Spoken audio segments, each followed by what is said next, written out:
नमस्कार, मैं हूं आपके साथ सृष्टि श्रीवास्तव। पिछले कुछ दिनों से मुगल शासक औरंगजेब को लेकर सियासत चरम पर है।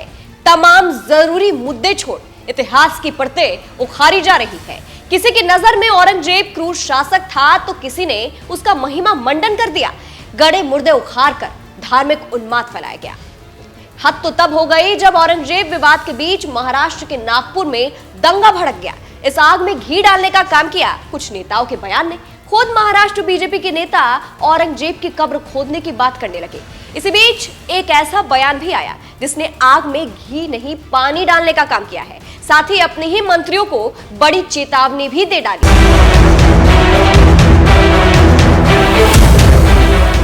किसी भी तरह की समाज विभाजन की ताकतों के बहकावे में न आना है। बहनों को जो भी आंखें दिखाएगा उसे किसी भी कीमत पर बख्शा नहीं जाएगा। सिर पर टोपी, इफ्तार पार्टी, फडणवीस की डिप्टी का भाईचारे वाला संदेश। औरंगजेब विवाद, धार्मिक तनाव। एक तरफ औरंगजेब को लेकर बीजेपी नेता और कुछ हिंदूवादी संगठन भड़काऊ बयान दे रहे हैं, तो दूसरी ओर महाराष्ट्र के डिप्टी सीएम अजीत पवार ने बड़ी चेतावनी जारी कर दी है। अजीत पवार ने साफ कर दिया है कि नफरत को हवा देगा उसका हिसाब होगा। दरअसल अजीत पवार मुंबई में इफ्तार पार्टी में शामिल हुए थे। या उन्होंने मुस्लिमों को सुरक्षा का भरोसा दिया। साथ ही कहा कि जो भी मुस्लिम भाइयों को आंख दिखाएगा उसे बख्शा नहीं जाएगा। इस दौरान उन्होंने संदेश दिया कि हमारी एकता ही असली ताकत है। भारत विविधता में एकता का प्रतीक है।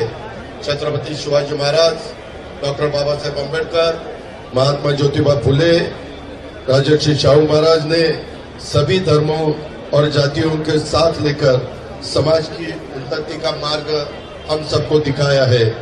हमें इसी विरासत को आगे बढ़ाना है और किसी भी तरह की समाज विभाजन की ताकतों के बहकावे में न आना है।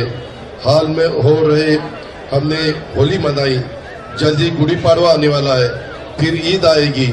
यह त्योहार हमें साथ मिलकर मनाना है क्योंकि हमारी एकता ही हमारी असली ताकत है।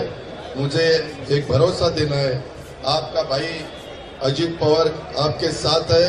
हमारी मुस्लिम भाई बहनों को जो भी आंखें दिखाएगा, दो गुटों में झगड़ा लगाकर अमन शांति को भंग करेगा और कानून को अपने साथ में लेने की बात करेगा, तो वो कोई भी हो उसे किसी भी कीमत पर बख्शा नहीं जाएगा, माफ नहीं किया जाएगा।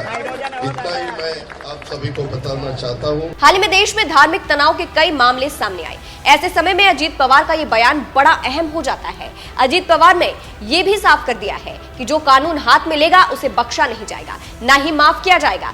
जिस इफ्तार पार्टी में अजीत पवार ने बड़ी बात कही वो एनसीपी ने ही ऑर्गेनाइज की थी। या उन्होंने मुस्लिम समुदाय के लोगों से मुलाकात कर उन्हें रमजान की बधाई दी, खुद ही उनके साथ इफ्तारी की। इफ्तार पार्टी की तस्वीरें अजीत पवार ने खुद सोशल मीडिया पर शेयर की। इस पार्टी में उनके साथ प्रफुल्ल पटेल, छगन भुजबल, हसन मुशर्रफ और सुनील तटकरे जैसे नेता भी शामिल हुए थे।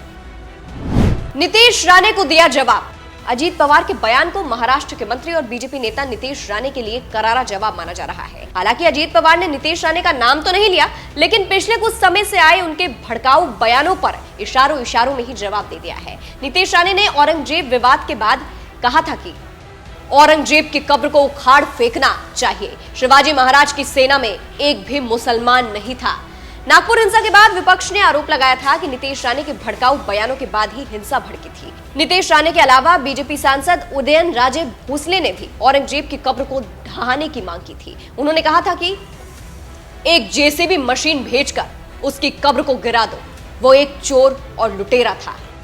मुख्यमंत्री देवेंद्र फडणवीस ने भी इस मांग का समर्थन किया था, लेकिन उन्हीं के डिप्टी सीएम ने कब्र खोदने वाला नहीं बल्कि कब्र से जुड़े पूरे विवाद पर मिट्टी डालने वाला बयान दे दिया है। ऐसे समय में जब महाराष्ट्र का माहौल औरंगजेब को लेकर गरमाया हुआ है, अजीत पवार की इस अपील, इस संदेश को फिर से सौहार्द कायम करने की ओर बड़ा कदम माना जा रहा है। साथ ही बीजेपी नेताओं के लिए इसे हिदायत के तौर पर भी देखा जा रहा है। बहरहाल, आप अजीत पवार के इस बयान को कैसे देखते हैं? कमेंट करके अपनी राय हमें जरूर बताएं। नमस्कार।